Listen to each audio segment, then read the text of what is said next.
అందరికీ నమస్కారం. ఈ వీడియోలో కాశీ నగరం యొక్క ప్రాముఖ్యత, విశిష్టత తెలుసుకుందాము. అసలు కాశీ నగరం ఎలా పుట్టింది?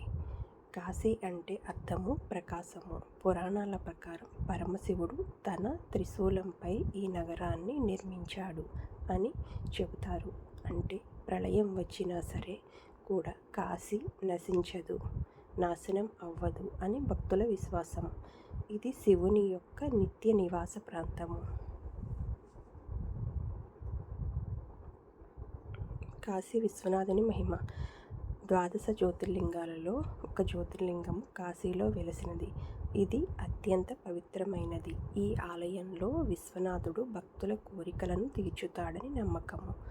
కాశీ దర్శనము జీవితం పూర్ణం చేస్తుంది అని భక్తులు నమ్ముతారు.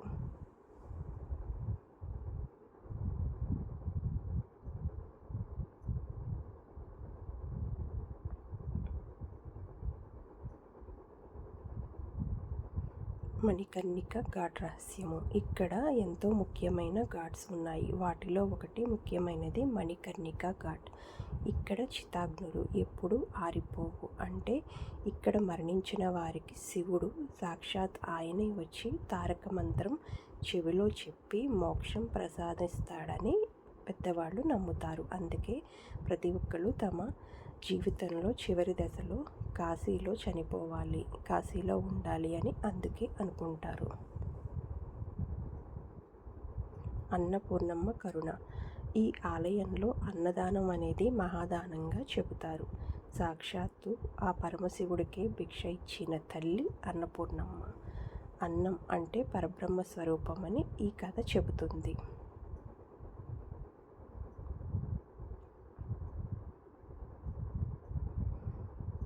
కాలభైరవుడు కాశీ కాపరి. కాలభైరవుడిని కాశీ కాపరిగా, రక్షకుడుగా చెబుతారు.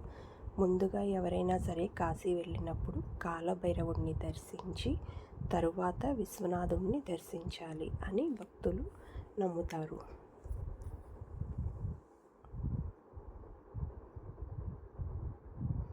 గంగా హారతి దివ్యత, ప్రాముఖ్యత. దశాశ్వమేధ ఘాట్ వద్ద జరిగే గంగా హారతి ఎంతో దివ్యమైనది. వేలాది దీపాలతో గంగా తల్లి మనకు ఎంతో అందంగా కనిపిస్తుంది. గంగాదేవి మహిమను అందరూ స్మరిస్తారు. ఇది ఆధ్యాత్మిక ఆనందాన్ని కూడా ఇస్తుంది.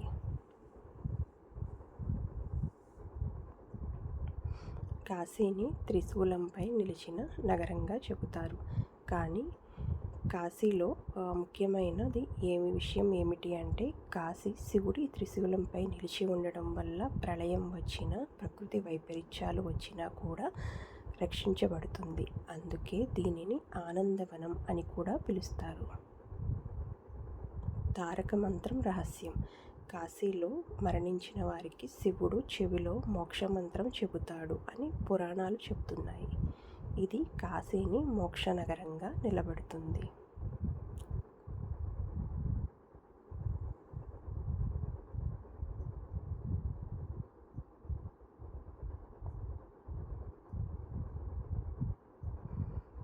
పంచకోశ యాత్ర. కాశీలో పంచకోశ యాత్ర అనేది ఎంతో ప్రాముఖ్యమైనది. కాశీ నగరం చుట్టూ చేసే పంచకోశ యాత్రను చూడడానికి భక్తులు తరలివస్తారు. భక్తులు ఈ యాత్ర చేసి పుణ్యం పొందుతారు. మహానుభావుల అనుభవాలు. ఎంతో గొప్ప గొప్ప వాళ్ళు, అఘోరాలు, పండితులు, పెద్ద పెద్ద వాళ్ళు కాశీ వెళ్ళాలి అనుకుంటారు. ఆదిశంకరాచార్యులు మరియు అనేక ఋషులు కాశీలో తపస్సు చేసి జ్ఞానం పొందారు. అందుకే కాశీని జ్ఞానభూమి అని పిలుస్తారు.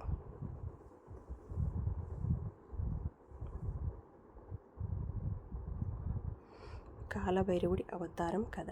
ఒకసారి బ్రహ్మదేవుడు అహంకారంతో తాను శ్రేష్ఠుడనని ప్రకటించుకున్నాడు. అప్పుడు శివుడు తన కటాక్షంతో ఒక ఉగ్రరూపాన్ని సృష్టించాడు. ఆ ఉగ్రరూపమే కాలభైరవుడు. అతడు బ్రహ్మ యొక్క అహంకారాన్ని తగ్గించాడు, అణిచివేశాడు.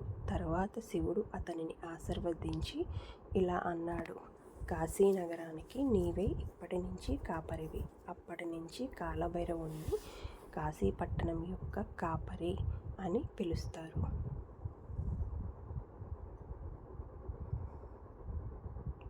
కాశీ కాపరి. అప్పటి నుంచి కాలభైరవుడు కాశీని రక్షిస్తూ వస్తున్నాడు.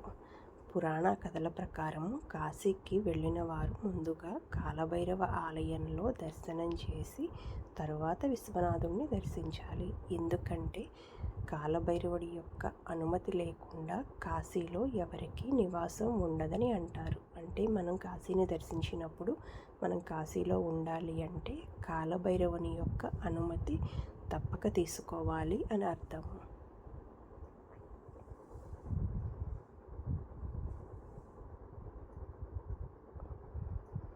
తారక మంత్రం యొక్క వివరణ. తారకం అంటే దాటించేది అని అర్థము. అంటే మనకి ఏదైనా కష్టం వచ్చినప్పుడు ఏదైనా ఒక మార్గం ద్వారా ఆ కష్టం దాటివేయాలి అనుకుంటాం కదా, అదే ఉదాహరణ. జనన మరణ చక్రం నుండి ఆత్మను దాటించి మోక్షం ఇచ్చే మంత్రము అని అర్థము. భక్తుని చివరి క్షణంలో శివుడు అనుగ్రహిస్తాడు. ఎలా అంటే రామనామం లేదా పవిత్ర శివమంత్రం మన చెవిలో పలుకుతాడు. అందుకే కాశీని మోక్ష నగరం అని పిలుస్తారు. శివుని నిత్య నివాసం అని పురాణాలు చెబుతున్నాయి కాశీని. ప్రళయం వచ్చినప్పుడు కూడా శివుడు కాశీని విడిచిపెట్టడు. అందుకే ఈ స్థలం పవిత్రమైనది, శాశ్వతమైనది. కాశీలోని కాశీ విశ్వనాథ ఆలయంలో శివుడిని విశ్వనాథుడిగా పిలుస్తారు. భక్తులు అక్కడికి వెళ్ళగానే ఒక ప్రత్యేకమైన ప్రశాంతతని, ఆనందాన్ని అనుభవిస్తారు. ఎందుకు అంటే అది శివుని యొక్క ఆనంద స్వరూపం. మనం మిగతా దేవాలయాల్లో చూసే శివుని కన్నా కాశీలో శివుని చూడగానే ఎంతో ఆనందాన్ని అనుభవిస్తాము. సర్వే జనా సుఖినో భవంతు. Thank you so much for watching. Please subscribe my channel. Thank you.